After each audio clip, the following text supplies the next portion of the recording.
पुकारता चला हूँ मैं गली गली बाहर की।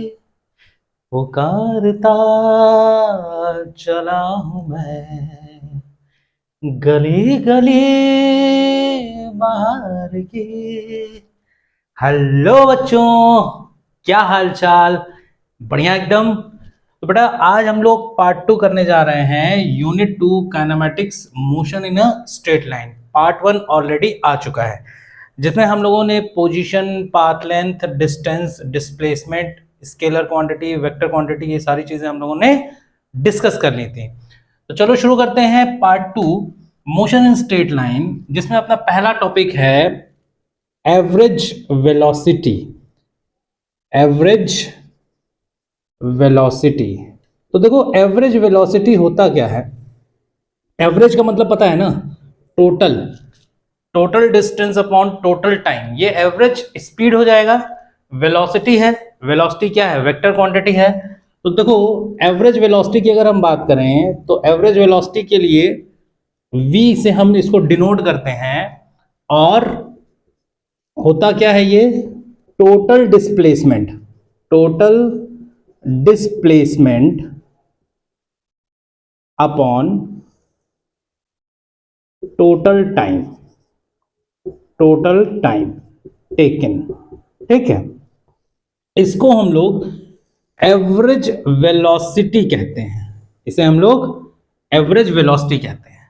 ठीक है, देखो एवरेज वेलोसिटी में क्या है? Total displacement. ठीक, तो मान लो सपोज करो कि कोई पार्टिकल है जो x1 से x2 तक चला, तो डिस्प्लेसमेंट क्या होती है? Shortest length between final to initial point. तो यहां से अगर हम v की बात करें तो क्या वो x2 माइनस x1 डिस्प्लेसमेंट हो जाएगा अपॉन टाइम टेकन। मान लिया t2 माइनस t1 है।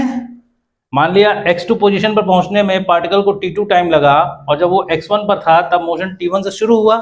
तो यहां से अगर हम बात करें तो हम कह सकते हैं average velocity v is equals to delta x upon delta t। ये ध्यान रखना बेटा कि जो डेल्टा x है, डेल्टा x और डेल्टा t, ये एवरेज वेलोसिटी के लिए यूज हो रहा है। अभी इंस्टेंटेनियस वेलोसिटी का कंसेप्ट आएगा तो वहां पे ये डेल्टा x का बहुत ज्यादा इंपॉर्टेंट रोल आ जाएगा। ठीक है, तो इसको बहुत ध्यान से समझना कि डेल्टा x क्या है और डेल्टा t क्या है। डेल्टा x का मतलब होता है x2 minus x1, final minus initial, और डेल्टा t का मतलब है final time minus initial time. ठीक है, तो ये हो गया आपका एवरेज वेलोसिटी। नेक्स्ट टर्म आता है आपका एवरेज स्पीड। एवरेज स्पीड क्या है? चलो देख लेते हैं एवरेज स्पीड भी क्या है भाई, फटाफट उसे भी देख लेते हैं। नेक्स्ट पॉइंट है अपना एवरेज स्पीड। Average speed. तो अब देखो एवरेज वेलोसिटी और एवरेज स्पीड में क्या डिफरेंस है? एवरेज वेलोसिटी थी total displacement upon total time. ठीक है, एवरेज स्पीड, इसको अगर कैपिटल V से हम रिप्रेजेंट करें तो ये हो जाएगा आपका total distance upon total time taken. Total time taken, ये आपका एवरेज स्पीड हो जाएगा।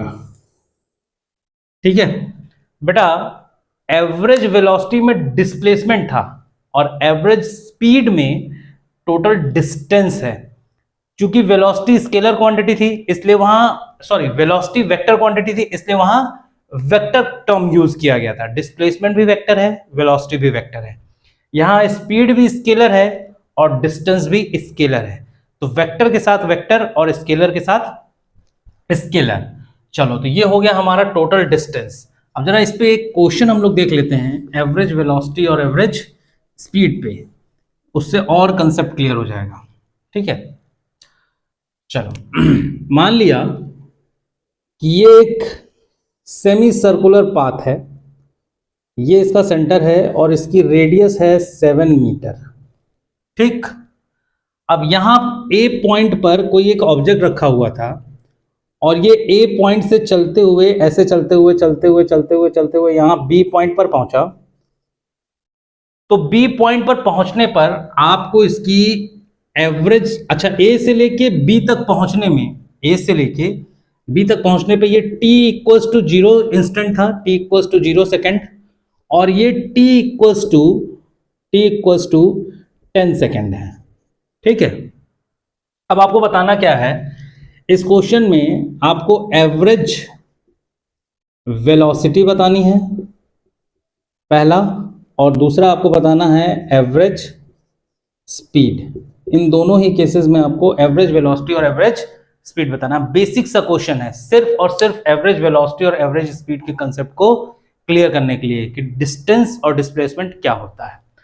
तो देखो इस क्वेश्चन में हमसे पूछा क्या गया, हमसे पूछा गया है एवरेज वेलोसिटी और एवरेज स्पीड। तो सबसे पहले अगर हम एवरेज स्पीड की बात करें, एवरेज स्पीड होता क्या है, एवरेज स्पीड होता है बेटा टोटल डिस्टेंस अपॉन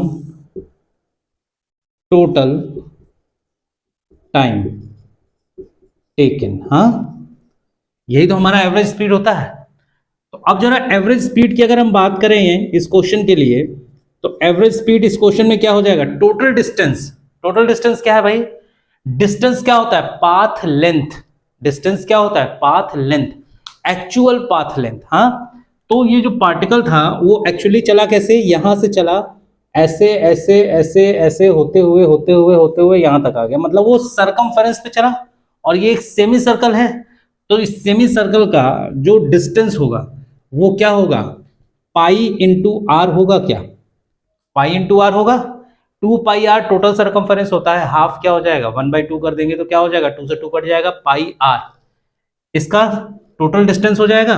और टोटल टाइम कितना है भाई, 10 सेकेंड माइनस 0 सेकेंड, तो 10 सेकेंड ही तो उसका टोटल टाइम है।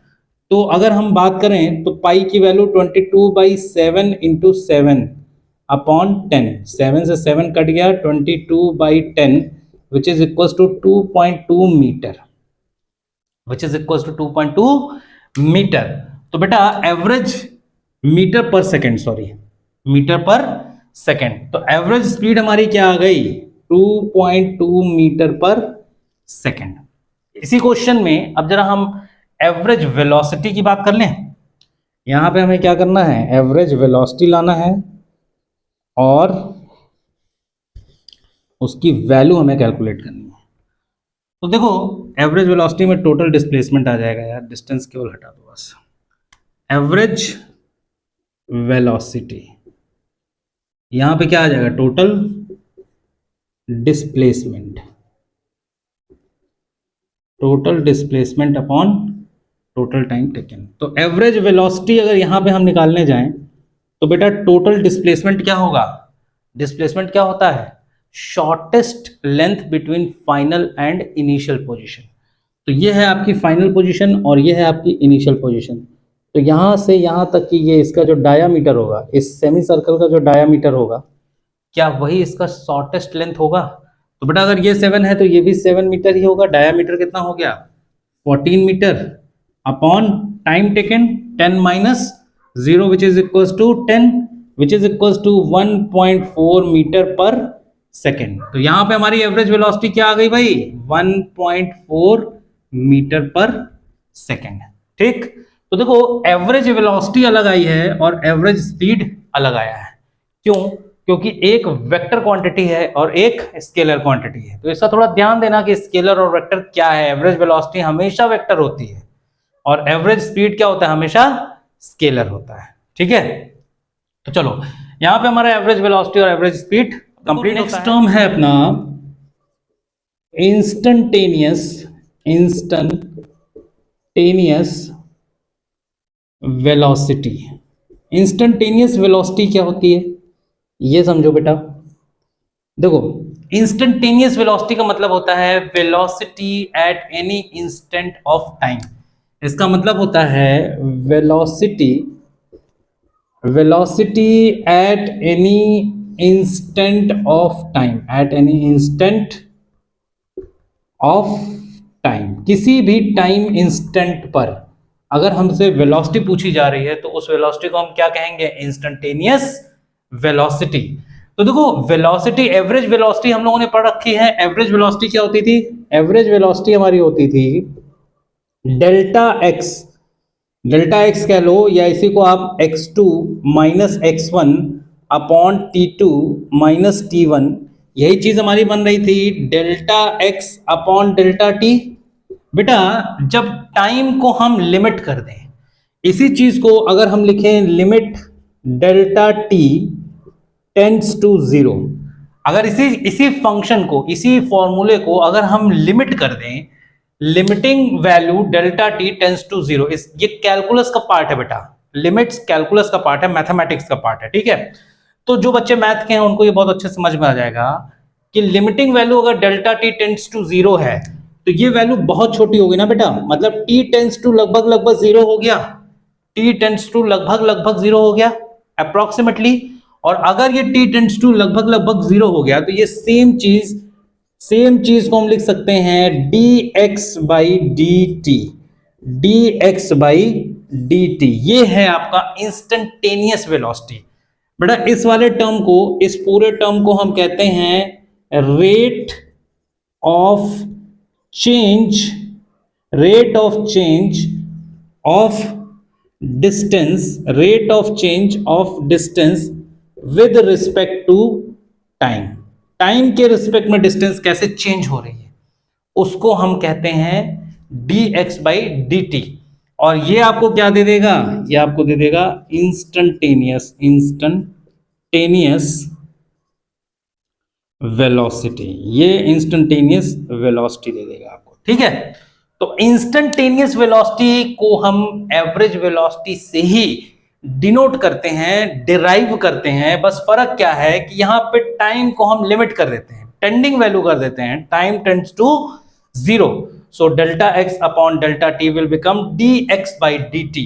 तो ये ध्यान रखना कि इंस्टेंटेनियस वेलोसिटी क्या है? इंस्टेंटेनियस वेलोसिटी इज नथिंग, जो भी डिस्प्लेसमेंट दी हुई है, जो भी डिस्टेंस दी हुई है, उसको टाइम के रिस्पेक्ट में अगर हम डिफरेंशिएट कर दें, क्या कर दें, अगर उस डिस्टेंस को या उस डिस्प्लेसमेंट को अगर हम टाइम के रिस्पेक्ट में डिफरेंशिएट कर दें तो वो हमें क्या दे देगा? Instantaneous velocity. अब इसके बाद अगला कंसेप्ट आता है आपका इंस्टेंटेनियस स्पीड का। तो बहुत ध्यान से समझना, इंस्टेंटेनियस स्पीड में कुछ नहीं बेटा, इंस्टेंटेनियस स्पीड सबसे आसान है। समझो इंस्टेंटेनियस स्पीड और वेलोसिटी में रिलेशन क्या है, अभी अभी हम लोगों ने पढ़ा। एक मिनट में पहले ये थोड़ा सा रब कर लूं। इंस्टेंटेनियस स्पीड की बात करनी है हम लोगों को, इंस्टेंटेनियस स्पीड। अब देखो इंस्टेंटेनियस स्पीड का मतलब क्या है? इंस्टेंटेनियस स्पीड मतलब कैपिटल V, कैपिटल V की अगर हम बात करें तो capital V is nothing, it is the only magnitude of instantaneous velocity. Instantaneous velocity क्या था? dx बाई dt, यही तो हमारा इंस्टेंटेनियस वेलोसिटी था। अब इसका जो मैग्नीट्यूड है मॉड, ये हमें क्या देगा? Instantaneous speed. ये हमें क्या देगा भाई? ये हमें देगा इंस्टेंटेनियस स्पीड, ये हमें इंस्टेंटेनियस स्पीड दे रहा है। और ये क्या है? ये वाला टर्म क्या है भाई? ये टर्म क्या है? ये है magnitude of instantaneous velocity. Instantaneous velocity का मैग्नीट्यूड ही हमें क्या देता है? Instantaneous speed. ये बात समझ में आ गई? अच्छा एक चीज यहां पे और नोट करके लिखो, क्या कि जो इंस्टेंटेनियस, नोट में इंस्टेंटेनियस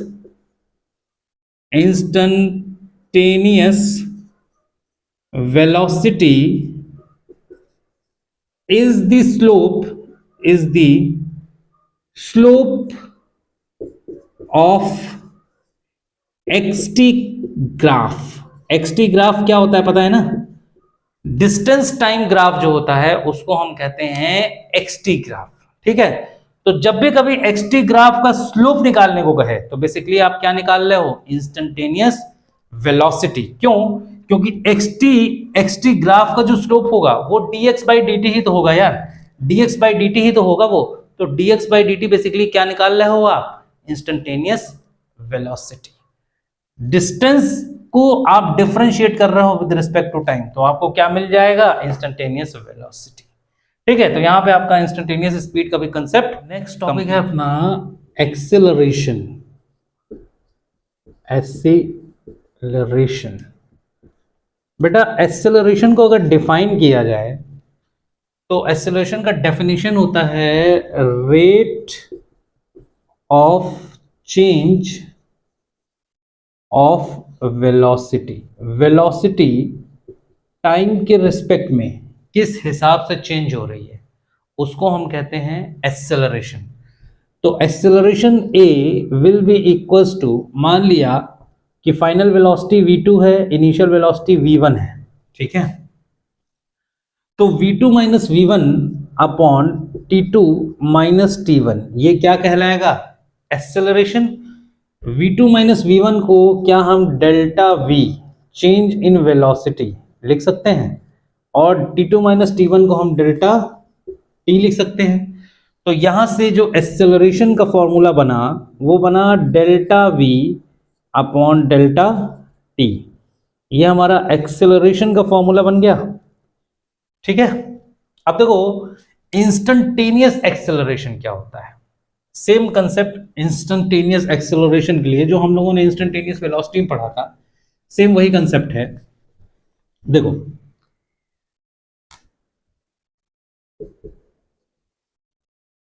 इंस्टेंटेनियस एक्सेलरेशन, एक्सेलरेशन, ठीक। देखो एक्सेलरेशन हम लोगों ने डिफाइन किया a equals to delta v upon delta t, ठीक। इसको हम लोगों ने एक्सेलरेशन डिफाइन किया, rate of change of velocity. अब यहीं पे अगर हम लिमिटिंग वैल्यू लगा दें, limit delta t tends to 0, अगर ये चीज लिखते हैं, ठीक है, और जहां पर t ऑलमोस्ट टेंडिंग टू 0 हो जाए, तो ये same acceleration a is equal to dv by dt में कन्वर्ट हो जाएगा, और यही हमारा क्या है, इंस्टेंटेनियस एक्सेलरेशन। इंस्टेंटेनियस एक्सेलरेशन, किसी भी टाइम के इंस्टेंट पर जो एक्सेलरेशन होगा वो कैसे निकालेंगे, वेलोसिटी को टाइम के रिस्पेक्ट में डिफरेंशिएट करके। ठीक है, एक और इंपॉर्टेंट पॉइंट यहां पे लिखो नोट करके कि the slope of VT graph, the slope of VT graph will give, the slope of vt graph will give acceleration, acceleration, ठीक है। तो जो vt ग्राफ का स्लोप होता है, vt ग्राफ का जो स्लोप होगा वो क्या देगा, dv by dt, dv by dt ही तो स्लोप होगा यार। स्लोप क्या होता है, tan थीटा, tan थीटा क्या होता है, dv by dt। Actually dy by dt y axis पे जो कुछ भी है, x एक्सिस पे जो कुछ भी है, उसको डिफरेंशिएट करने पे dy बाई dt आपको देता है स्लोप। तो vt ग्राफ में v हमेशा, वेलोसिटी हमेशा y एक्सिस पे होगी, टाइम हमेशा x एक्सिस पे होगा। क्यों ऐसा होता है, क्योंकि x एक्सिस इंडिपेंडेंट होता है, y और z डिपेंड करते हैं x एक्सिस पर, लेकिन x एक्सिस किसी भी एक्सिस पर डिपेंड नहीं करता, इंडिपेंडेंट होता है। और टाइम भी हमेशा क्या होता है, इंडिपेंडेंट, वो कभी किसी पर डिपेंड नहीं करता।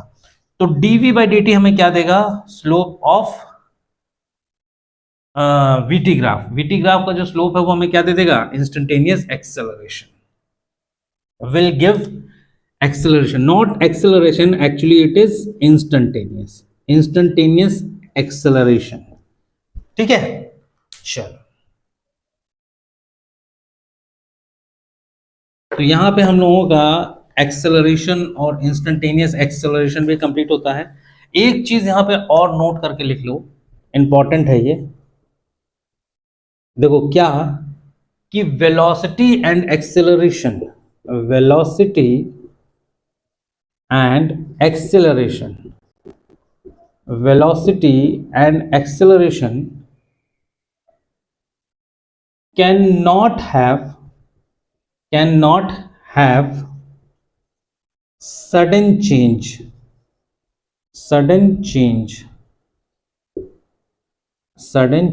It have only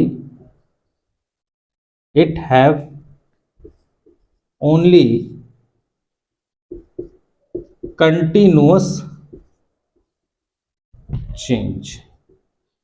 कहने का क्या मतलब है कि एक्सेलरेशन और वेलोसिटी ऐसा नहीं है कि अचानक जीरो से लेके पीक पे पहुंच जाएगा, सडन चेंज नहीं हो सकता। कंटिन्यूअस ग्राफ क्या होगा? कंटिन्यूअस, कहीं भी शार्प एज नहीं होगा।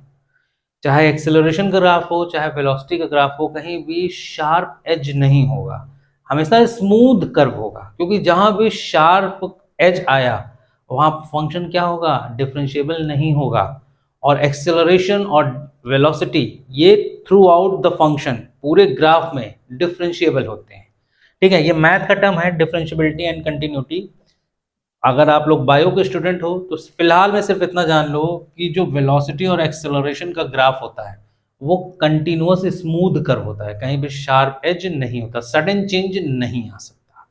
ठीक है, तो यहाँ पे आपका एक्सेलरेशन तक कंप्लीट हो चुका है। अब इसके बाद आपकी इक्वेशन ऑफ मोशंस हैं, जिसका डेरिवेशन बाय ग्राफिकल मेथड और बाय कैलकुलस आएगा। फिर आएगा आपका रिलेटिव वेलोसिटी और फिर आएंगे न्यूमेरिकल्स। ये सारी चीज़ें होंगी नेक्स्ट वीडियो में। तब तक के लिए थैंक यू वेरी मच। ये सारी कंसेप्ट अगर आपको समझ में आए हों तो प्लीज़ वीडियो को लाइक शेयर और सब्सक्राइब जरूर कीजिएगा।